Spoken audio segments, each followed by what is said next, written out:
ভালো আছেন? ওয়ালাইকুম আসসালাম, ভালো আছি। মানে আপনার একটু সমস্যার কথা শুনলাম, এই কারণে আসছিলাম যে যদি কোনো দয়াবান ব্যক্তি করে, যদি আপনার যাতে একটু উপকার হয়, এই কারণে আসছি। তাহলে কথা হচ্ছে যে আপনার আজকে অসুস্থ কতদিন ধরে? আমি অসুস্থ ঈদের না হইলে 10 দিন আগ থেকে, আচ্ছা, মানে রোজা রাখ ঠিক আছে, রোজা রাখ থেকে চিকিৎসা করাইছেন? অনেক জিনিস স্ট্রোক হয়েছিল? স্টক। চিকিৎসা করাইছেন, মানে কোনো হয় নাই?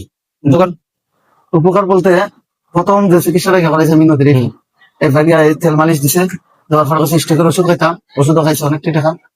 এরপরে এখান থেকে পয়সা যাইতাম ঢাকা মেডিকেল, গেছে ঢাকা মেডিকেল, মেডিকেল থেকে এখন পয়সা যাইতাম আর মেডিকেল, এই পর্যন্ত চিকিৎসা।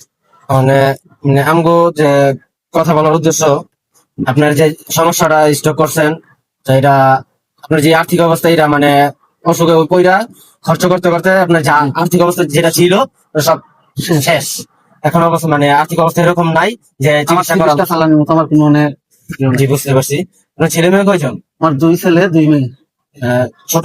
ছোট। এখন ওই যে সংসারটা চলতেছে কিভাবে? সংসারটা অনেক বর্তমানে অনেক কষ্টের উপরে চলতেছে। কষ্ট হচ্ছে। মানে এমন ভাবে কষ্ট চলতেছে, আমার চিকিৎসা একটা কাটা পর্যন্ত এখন আমি করতে পারি না। জি, বুঝতে পারছি।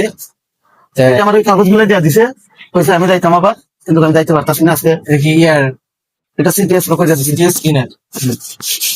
ফোন করেছে ওই যে হেমান না কি কয়, আবার এখানেও নিব এমনি কি মানে মাথায় কোনো ফাটা ফাটা আছে? ফাটাফাটি না, আমার ব্রেইনের সমস্যা, ব্রেনের সমস্যা।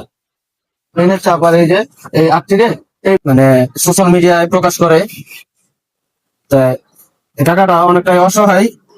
আর আর্থিক অবস্থা যা ছিল চিকিৎসা করতে করতে প্রায় সব শেষ। এখন আর চিকিৎসা করার মতো তার কাছে টাকা পয়সা কিছু নাই, ওষুধ পানি খাওয়ার মতো খরচে টাকা নাই। তো আমাদের বলছে যে আমরা আসলাম, আইসা তার সবকিছু চেক করলাম যে না, আসলেই সে অসুস্থ, তার ওষুধ পানি খাওয়ার মতো তার কাছে টাকা নাই। তো আপনাদের মাঝে ভিডিওটা ছড়িয়ে দেওয়ার উদ্দেশ্য হচ্ছে, যদি আপনারা দয়া করে একাকার পাশে দাঁড়াবেন, যদি ভালো হয় আপনারা যে যা পারেন দিয়ে কাকারে উপকার করবেন। আমার আপন এক বড় ভাইও নাই, আপন একটা বড় ভাইও নাই, আমি আমার করে একলা। সে তার পরিবারের একটি সন্তান, আর সম্ভবত একজন বোন আছে, বোনটার অন্তরিম বিয়া দিতে পারে নাই। তো মানে হ্যাঁ, পুরোই অচল হয়ে গেছে। তো আপনারা ভিডিওটি শেয়ার করে ছড়িয়ে দিবেন, মানে অসহায় মানুষের পাশে দাঁড়ানোর জন্য। যদি কোনো প্রবাসী ভাই থাকে, অবশ্যই তার সাথে যোগাযোগ করবেন, আমাদের স্ক্রিনে তার নাম্বার দেওয়া থাকবে।